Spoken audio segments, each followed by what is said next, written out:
मुहर्रम को लेकर उत्तर प्रदेश के डीजीपी का बयान जो कि खासा विवादों में है। दोनों मजहब के जो उलमा हैं, शिया सुन्नी, तमाम उलमा इस पर कड़ी आपत्ति का इजहार कर रहे हैं। इस मुद्दे पर आज मेरे साथ बातचीत करने के लिए मौजूद हैं दिल्ली प्रदेश कांग्रेस कमेटी के उपाध्यक्ष अली मेहंदी। अली मेहंदी साहब, सवाल ये है आपसे मेरा कि मुहर्रम को लेकर तो पहले भी गाइडलाइन आई थी, पिछले साल भी गाइडलाइन आई थी, लेकिन इस बार की गाइडलाइन और पिछले बार की जो गाइडलाइन है उसमें बहुत ज्यादा फर्क नजर आ रहा है। इस बार की जो गाइडलाइन दी गई है उसमें शिया सुन्नी के आपसी जो कुछ विवादात हैं उनको सामने रख के एक भड़काऊ तरह से दोनों मजहब के बीच में लड़ाई कराने की कोशिश है, ऐसा लोग कह रहे हैं। आप क्या मानते हैं? देखिए, सबसे पहले तो आपके चैनल के माध्यम से मैं एक बात ये कहना चाहता हूँ कि जिस मुताल्लिक ये गाइडलाइन आई है, इमाम हुसैन अलैहिस्सलाम को पूरी दुनिया मानती है, नॉर्थ पोल से लेके साउथ पोल तक, और जिसके सीने में दिल धड़कता है जो इंसान है वो इमाम हुसैन को ज़रूर मानता है। और सबसे बड़ी बात मैं आपको बता दूं कि मुहर्रम कोई त्यौहार नहीं है, मुहर्रम एक जज्बात है, और ये सिर्फ शिया सुन्नी तक सीमित नहीं है। मुहर्रम हिंदू, मुस्लिम, सिख, ईसाई, हर इंसान जिसके सीने में दिल धड़कता है वो इमाम हुसैन का गम मनाता है, उनको खिराज अकीदत अपनी अपनी तरीके से पेश करता है। जहाँ तक सवाल है गाइडलाइन का, तो हम लोग इमाम हुसैन के मानने वाले हैं, हम लोग इंसानियत के मानने वाले हैं, और ये हमारे उलमा इकराम का भी एक फरमान है, उनका भी कहना है कि अपने देश के गाइडलाइंस के हिसाब से आप काम करिए, और जो मुसलसल हमने किया भी है। लेकिन बहुत ही अफसोसजनक बात है, मुझे बहुत ही अफसोस है कि योगी सरकार अपने डीजीपी का इस्तेमाल करते हुए एक ऐसी गाइडलाइन पब्लिक फोरम में लेके आती है, ट्विटर, फेसबुक और व्हाट्सएप के जरिए आम करती है, जिसमें साफ तौर पे ये दिखाई देता है कि दो वर्गों के अंदर झगड़ा कराने का मसला है। आप उसमें ऐसी ऊट पटांग बातें कर रहे हैं जिसका कोई सर और पैर ही नहीं है। आप कह रहे हैं कि इनमें नातपाखियां हैं, आप बोल रहे हैं कि मुहर्रम के वक्त में जुलूस निकलते हैं, ये बोलते हैं, वो बोलते हैं। आप कौन है ये बताने वाले कि क्या बोला जाता है, क्या नहीं बोला जाता? क्या आपने उस गाइडलाइन में ये दिया कि मुहर्रम इंसान को इंसान से जोड़ने का वक्त है? क्या आपने उस गाइडलाइन में ये दिया कि मुहर्रम एक 10 मुहर्रम का दिन ऐसा है जिसमें हिंदू, मुस्लिम, सिख, ईसाई सब इमाम हुसैन अलैहिस्सलाम को खिराज अकीदत पेश करते हैं, और इसमें मजहब, जात, बिरादरी, रंग, रूप, किसी चीज की कोई बंदिश नहीं है, उनको हर शख्स मानता है? ये आपने नहीं दी। बहुत ही अफसोसजनक, ये सीधा सीधा योगी सरकार ने ये एक षड्यंत्र के तहत कहीं ना कहीं बरगलाने की कोशिश करी है, कहीं ना कहीं एक दूसरे के अंदर नाइत्तेफाकी पैदा करने की कोशिश करी। एक बात मैं आपके टीवी के माध्यम से आपके दर्शकों से भी कहना चाहता हूं कि जब भी उत्तर प्रदेश के अंदर हमने देखा कि अगर कोई 1 मिनट में इनका बयान आता है, सरकार का बयान आता है कि फलाने शख्स ने अपने सोशल मीडिया के माध्यम से उसने इस्तेमाल करके कुछ ऐसी संदिग्ध बातें कही जिसके बिना पे हमें ऐसा लगता है कि ये आपसी भाईचारे को तोड़ सकता है, लिहाजा इसको अरेस्ट किया जाए। मैं आपके टीवी के माध्यम से बोलना चाहता हूं, क्या डीजीपी यूपी का जो ये बयान है, क्या ये आपसी भाईचारे को तोड़ने का नहीं है? तो क्या योगी जी और सेंट्रल में बैठी हुई हमारी सरकार डीजीपी यूपी पर कोई कार्रवाई करेंगे इस बात को लेकर? अच्छा अली मेहंदी, ये भी मुझे बताइए कि इसमें 2-3 बातें ये भी कही गई कि शिया समुदाय जो है वो मुहर्रम में एक तो गौकशी करता है, गाय को काटता है। दूसरी बात इसमें एक और कही गई जिस पर बहुत ज्यादा आपत्ति है, यौन उत्पीड़न के मामले देखने को मिलते हैं बकरों पर, या उसके अलावा आवारा पशुओं पर, जानवरों पर तबर्रा लिखकर जो है वो शिया समुदाय के लोग सुन्नी समुदाय को टारगेट करते हैं, वो मधे साहबा करते हैं। तो ये किस तरफ एक इशारा है ये तमाम चीज?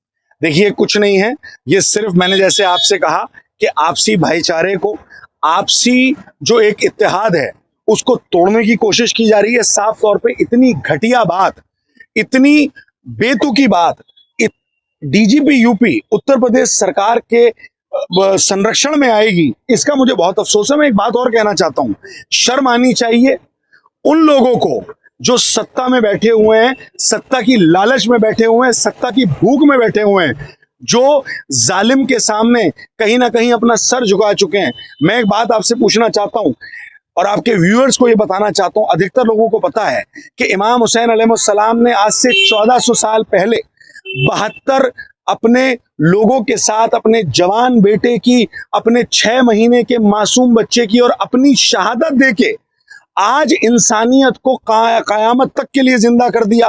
क्या वजह थी? वो तो उनके लोग, क्या लोग नहीं थे उस वक्त जिन्होंने जालिम की बैत करी थी, जिन्होंने यजीद की बैत करी थी? किस लिए बैत करी थी? अपने छोटे मुफाद के लिए। मैं ये कहना चाहता हूं बड़ी जिम्मेदारी से कि आज भी अगर कोई शख्स जालिम की बैत छोटे मुफाद के लिए करता तो वो ये चीज समझ ले कि उस चीज की उम्र बहुत छोटी होती है, उस फिर पूरी दुनिया उस शख्स के खिलाफ खड़ी होती है। आज यजीद का नाम लेने वाला पूरी दुनिया में कोई नहीं है, लेकिन इमाम हुसैन को नॉर्थ पोल से साउथ पोल तक हर इंसान उनकी दिल से कदर करता, कोई अपने तरीके से उनका गम मनाता, कोई उनको अपने तरीके से मोहब्बत करता है, लेकिन हर आदमी या हुसैन करता है। तो ये मैं उन लोगों से भी कहना चाहता हूं आपके टीवी के माध्यम से साहिल भाई, कि जो लोग गवर्नमेंट की और जालिम की चाटुकारिता करते हैं, आज उनको सामने आना चाहिए, शर्म आनी चाहिए। इतना बड़ा ना इत्तेफाकी आपस में पैदा करने की कोशिश करी योगी सरकार ने, लेकिन एक भाजपा के अंदर बैठे हुए माइनॉरिटी लीडर का आज तक किसी का बयान नहीं आया अपनी सरकार के खिलाफ। बहुत अफसोस की बात है। लेकिन नेशनल माइनॉरिटी कमीशन ने अली मेहंदी इस पर लेटर लिखा है, यूपी के डीजीपी को भी, और उसके अलावा मुख्य सचिव को भी लेटर लिखकर जवाब मांगा है। जो संदिग्ध बिंदु हैं, विवादित बिंदु हैं, उन पर भी जवाब तलब किया है कि आपने क्यों लिखे। देखिए, मैं एक बात आपसे पूछना चाह रहा हूं, ये वही बात है कि जैसे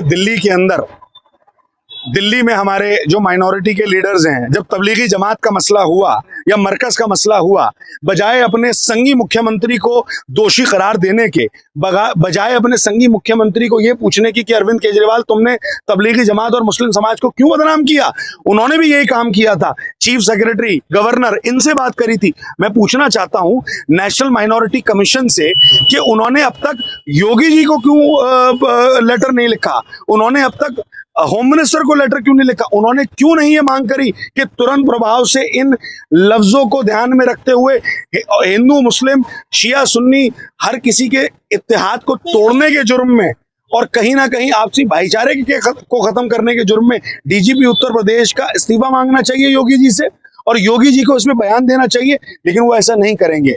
वो कहीं ना कहीं कान को चाहे यहां से पकड़िए चाहे सीधे से पकड़िए, ये सिर्फ और सिर्फ लीपा पोती करने का मसला है। इसमें कहीं से कहीं तक रिजल्ट लाने वाली बात नहीं। हमें रिजल्ट चाहिए।